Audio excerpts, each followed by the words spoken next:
Hello everyone, welcome you all in today's video. So guys, अगर आप भी BEd first year में हैं और आपको भी कंटेंट रिव्यू की फ़ाइल बनानी है तो आज की वीडियो आपके लिए बहुत ही ज़्यादा हेल्पफुल होने वाली है। बिकॉज आज की वीडियो में हम बीएड फर्स्ट ईयर की फ़ाइल कंप्लीट बनाने वाले हैं। तो गाइस, देखते रहिए हम कैसे कैसे अपनी फ़ाइल बनाएंगे और हमें क्या क्या चीज़ इसके अंदर इंक्लूड करनी है। फर्स्ट हमें अपना इंडेक्स प्रिपेयर करना है जिसके अंदर अपनी सभी यूनिट्स को मेंशन कर देंगे। रिव्यू फाइल हमारी कंटेम्प्रेरी इंडिया एंड एजुकेशन की है सबसे फर्स्ट, जिसका कोड है हमारे पास E101। और गाइस, देखते हैं हम अपने इंडेक्स कैसे प्रिपेयर करेंगे। अपने यूनिट मेंशन करेंगे। फर्स्ट है हमारा वैदिक काल, बौद्ध काल, मध्यकाल। सेकंड यूनिट है मैकाले का विवरण पत्र, वुड का विवरण पत्र, भारतीय शिक्षा आयोग, भारतीय शिक्षा विश्वविद्यालय आयोग आदि। यूनिट थर्ड है राधा कृष्ण आयोग, मुदलियर कमीशन, कोठारी कमीशन, शिक्षा नीति, राष्ट्रीय ज्ञान आयोग। यूनिट फोर है प्राथमिक शिक्षा सर्व शिक्षण अभियान, मध्याह्न भोजन योजना। यूनिट फाइव माध्यमिक शिक्षा। यूनिट सिक्स शिक्षा का निजीकरण, जनसंख्या शिक्षा। ठीक है गाइस, इस तरह से हमें अपना इंडेक्स प्रिपेयर करना है। एंड स्टार्ट करते हैं। फर्स्ट पेज हम बनाएंगे, अपने पुस्तक का नाम लिख देंगे समकालीन भारत और शिक्षा। लेखक का नाम है हमारा प्रोफेसर रमन बिहारी लाल, जो कि भूतपूर्व अध्यक्ष रहे शिक्षक शिक्षा विभाग। परिचय बता देंगे हम। प्राचीन भारत में जिस शिक्षा व्यवस्था का निर्माण किया गया था वह समकालीन विश्व की शिक्षा व्यवस्था से समुन्नत व उत्कृष्ट भी, लेकिन कालांतर में भारतीय शिक्षा की व्यवस्था का ह्रास हुआ। प्रस्तुत पुस्तक समकालीन भारत और शिक्षा विश्वविद्यालय द्वारा निर्धारित बीएड प्राथमिक वर्ष के पाठ्यक्रम के अनुसार लिखी गई है।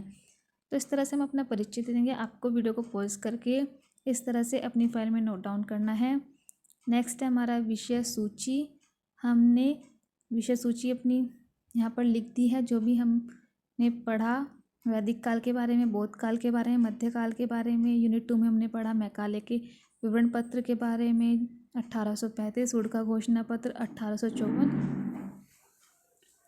सो गाइस, इस तरह से हम अपनी सभी विषय सूची को लिख देंगे। आपको वीडियो पॉज करके अपनी फाइल में नोट डाउन कर लेनी है।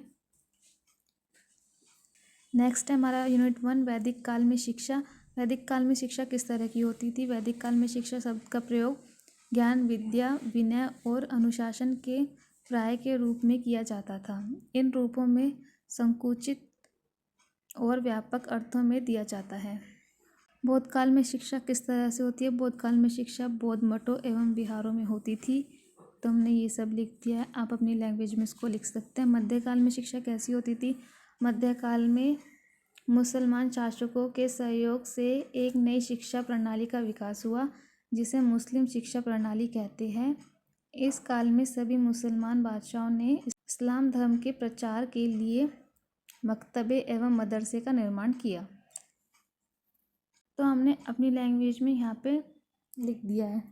आप चाहे तो ऐसा सेम भी लिख सकते हैं और जो आपको अच्छा लगे आप वो भी यहाँ पर लिख सकते हैं। ये आपको आइडिया हो जाएगा कि हमें कैसे यहाँ पे लिखना है।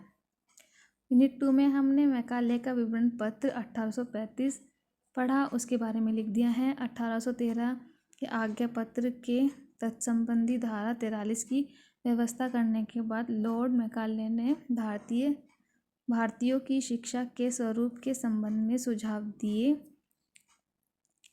पाश्चात्य साहित्य एवं ज्ञान की दृष्टि शिक्षा निरर्थक बताया। मैकाले का विवरण पत्र 1835, इसके बारे में हमने लिख दिया। फिर हमने यूनिट 2 में लिखा वुड का घोषणा पत्र 1854 और उसके बाद हमने लिखा भारतीय शिक्षा आयोग हंटर कमीशन 1882। सो गाइस, जो भी हमने यूनिट 2 में पढ़ा वो सब हम इसमें मेंशन करेंगे। एंड भारतीय विश्वविद्यालय आयोग 1902, लॉर्ड कर्जन 1904, ये भी हम यहाँ पे मेंशन करेंगे। आप चाहे इतना सेम लिख लेना और चाहे इसके अंदर ऐड भी कर सकते हैं। फिर हमने लिखा है राष्ट्रीय शिक्षा आंदोलन और गोखले बिल 1911, जिसमें हमने लिखा है 1899 में लॉर्ड कर्जन भारत में ब्रिटिश सरकार के नए गवर्नर जनरल एवं व्यवसाय नियुक्त हुए। ठीक है, तो इस तरह से आप लिख सकते हैं। फिर आता है हरटांग समिति 1927 से 29 तक। तो इसके बारे में आप लिख सकते हैं, वीडियो को पॉज। गाइस नेक्स्ट है यूनिट 3। यूनिट 3 में हमने अपने टॉपिक मेंशन कर दी है। गाइस नेक्स्ट टॉपिक है यूनिट 3 एंड यहाँ पर हमने अपने टॉपिक्स मेंशन किए हैं, जैसे कि विश्वविद्यालय शिक्षा आयोग कृष्ण कमीशन 1948 से 49 तक रहा। विश्वविद्यालय शिक्षा आयोग से तत्कालीन भारतीय विश्वविद्यालय का अध्ययन कर उनके दोषों का पता लगाना। उच्च शिक्षा समवृत्ति सूची में रखी जाए। उच्च शिक्षा का संगठन 3 स्वरों में लिया जाए। ठीक है, आप चाहे कुछ और भी इसके अंदर इंफॉर्मेशन ऐड कर सकते हैं। नेक्स्ट टॉपिक हमने लिखा है माध्यमिक शिक्षा आयोग मुदलियर आयोग 1952 से 1953 तक। नेक्स्ट टॉपिक राष्ट्रीय शिक्षा आयोग कोठारी आयोग। ठीक है गाइस, इस तरह से आप अपनी फाइल में नोट डाउन कर सकते हैं वीडियो को पॉज करके। नेक्स्ट है यूनिट 4 प्राथमिक शिक्षा का सार्वभौमिकरण, मध्यमा भोजन योजना मिड डे मील योजना, जिसको अभी हम पीएम पोषण योजना के नाम से जानते हैं। शिक्षा का अधिकार अधिनियम 2009। Right to education. हमारे संविधान में नागरिकों की मूल अधिकारों में एक अधिकार शिक्षा का भी है।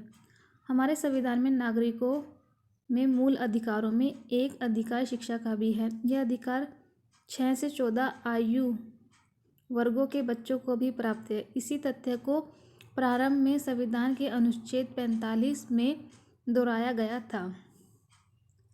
नेक्स्ट यूनिट है हमारी यूनिट 5। इसमें हमने स्कूलों की संख्या में वृद्धि का तब तक का कोई अर्थ नहीं है जब तक यथा आयु वर्ग के बच्चे स्कूलों में प्रवेश नहीं लेते।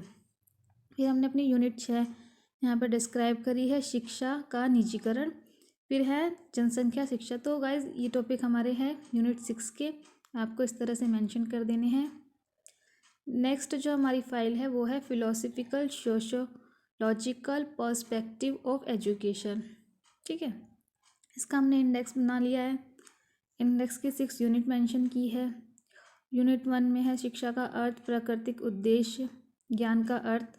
यूनिट 2 में है शिक्षा दर्शन के प्रकार। यूनिट 3 शैक्षिक समाजशास्त्र। यूनिट 4 शैक्षिक चिंतन। यूनिट 5 मूल्य भारतीय संविधान की शिक्षा। यूनिट 6 शिक्षा और एकता। तो इस तरह से हमने अपना इंडेक्स बना लिया है। इसी के भी सेम हमने यूनिट्स यहाँ पर डिस्क्राइब की है। जैसे कि यूनिट 1 है हमने पढ़ा है वो एक लिख दिया है डेफिनेशन के टाइप से, और फिर हमने फॉर्मल और इनफॉर्मल एजुकेशन के बारे में लिख दिया है। यूनिट 2 में हमने शिक्षा दर्शन के बारे में पढ़ा। ठीक है, आदर्शवाद और शिक्षा पढ़ा, यथार्थवाद और शिक्षा पढ़ा। तो ये सब हमने टॉपिक यहाँ पर मेंशन किए हैं। प्राकृतिक और शिक्षा, ये हमने अपना टॉपिक यहाँ पर मेंशन किया है, इसके बारे में लिख दिया है। यूनिट 3 में हमने पढ़ा शैक्षिक समाजशास्त्र सामाजिक परिवर्तन।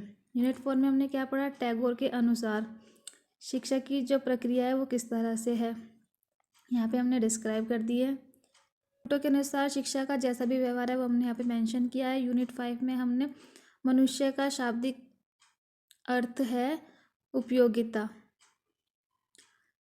फिर गाइस देखिए यहाँ पर हमने यूनिट 5 के बारे में डिस्क्राइब किया है। तो आपको क्या करना है, वीडियो को पॉज करके अपनी फाइल में as it is note down कर लेना है। नेक्स्ट है हमारे यूनिट 6, इसको भी हमने यहाँ पे मेंशन कर दिया है। नेक्स्ट फाइल आती है हमारी growing up as a learner. सबसे पहले हम अपना इंडेक्स तैयार कर लेंगे और इसका हमारा कोड है कोड 103। ऑल 5 यूनिट्स हमने मेंशन कर दी हैं यहाँ पर, जैसे कि शिक्षा का मनोविज्ञान व्यक्तित्व विभिन्नता। यूनिट 2 में है मानव विकास। यूनिट 3 में सीखने का अर्थ एवं सिद्धांत। यूनिट 4 में है मानसिक स्वास्थ्य समायोजन एवं कुसमायोजन। यूनिट 5 व्यक्ति का अर्थ सिद्धांत मापन बुद्धि का अर्थ। पुस्तक का नाम हमने अधिगमकर्ता का विकास, इसके जो लेखक है प्रोफेसर रमन बिहारी लाल। परिचय लिखा है कार्ल सैनिक के अनुसार मनोविज्ञान मानव व्यवहार का विज्ञान है। यूनिट 1 में हमने क्या क्या पढ़ा, अर्थ एवं परिभाषा, शिक्षा का मनोविज्ञान, व्यक्तित्व विभिन्नता है। तो हमने सब डिस्क्राइब कर दिया है, आप इतना भी लिख सकते हो और इसके अंदर कुछ भी डेटा इंक्लूड कर सकते हैं। यूनिट 2 हमने मानव विकास पढ़ी है, तो उसके बारे में हमने यहाँ पे डिस्क्राइब कर दिया है, सारे पॉइंट्स लिख दिया। मानव विकास की अवस्थाएं भी हमने यहाँ पे डिस्क्राइब करी है, जैसे कि गर्भावस्था, इन्फेंसी स्टेज, शैशवावस्था, सेंसरी मोटर स्टेज, बाल्यावस्था, किशोरावस्था, युवावस्था, प्रौढ़ावस्था, वृद्धावस्था। ठीक है। यूनिट 3 सीखना, इसकी परिभाषा हमने लिख दी है। यूनिट 4 मानसिक अवस्था। यूनिट 5 व्यक्तित्व, बुद्धि, रचनात्मकता। तो गाइज आप वीडियो को पॉज करके सेम अपनी फाइल में ऐसे ही नोट डाउन कर लेंगे। नेक्स्ट फाइल है हमारी टीचर, टीचिंग एंड टेक्नोलॉजी। इसके अंदर हमने 7 यूनिट्स पढ़ी है। 7 का हमने, और इन सभी 7 यूनिट्स को हमने अपने इंडेक्स में मेंशन किया है। सो गाइज इसके अंदर हमने 7 यूनिट्स पढ़ी है और सभी यूनिट्स को हमने अपने इंडेक्स में मेंशन किया। आप भी सेम इसी तरह से कर लेना। पुस्तक का नाम हम लिख देंगे शिक्षक, शिक्षण एवं तकनीकी। लेखक का नाम, इतने ये सब लेखक है, इन सब के नाम आप मेंशन कर देंगे। विषय सूची हमने लिख दिया। यूनिट 1 में हमने क्या पढ़ा, यूनिट 2 में, unit 3, unit 4, unit 5, unit 6 and unit 7 में। ये हमारी विषय सूची है। आप वीडियो को पॉज करके आराम से अपनी फाइल में नोट डाउन कर लेना। यूनिट 1 में हमने शैक्षिक तकनीक के बारे में पढ़ा। यूनिट 1 में हमने शैक्षिक तकनीकी के बारे में जो सब पढ़ा है वो लिख देंगे। शैक्षिक तकनीकी के 3 स्वरूप होते हैं, हार्डवेयर उपागम, सॉफ्टवेयर उपागम, प्रणाली विश्लेषण। ठीक है। Next unit 2। यूनिट 2 में हमने शिक्षण के कार्य पढ़े, पूर्व क्रिया अवस्था, अंतक्रिया अवस्था, अंतरक्रिया अवस्था। ठीक है। फिर हमने यूनिट 3 जिसमें हमने दृश्य सामग्री, श्रव्य सामग्री, दृश्य श्रव्य सामग्री ये सब पढ़ी है। यूनिट 4 में हमने अधिगमन एवं शिक्षण का प्रबंधन पढ़ा है। यूनिट 4 में हमने अधिगमन एवं शिक्षण का प्रबंधन पढ़ा है। एंड यूनिट 5 में हमने शिक्षण नीतियाँ पढ़ी है। यूनिट 6 में हमने शिक्षक व्यवहार में सुधार, जो हमारा टीचर्स का बिहेवियर है उसके अंदर कैसे इम्प्रूवमेंट आया। 7 में हमने शिक्षकों का विकास पढ़ा है। सो गाइज इस तरह से हमें अपनी रिव्यू फाइल बनानी है। आई होप गाइज ये वीडियो आपको अच्छी लगी होगी, हेल्पफुल लगी होगी। गाइज आप इस वीडियो की हेल्प से अपनी बीएड फर्स्ट ईयर की रिव्यू फाइल तैयार कर सकते हैं। Thank you so much for watching. Till then bye bye, keep learning, keep exploring.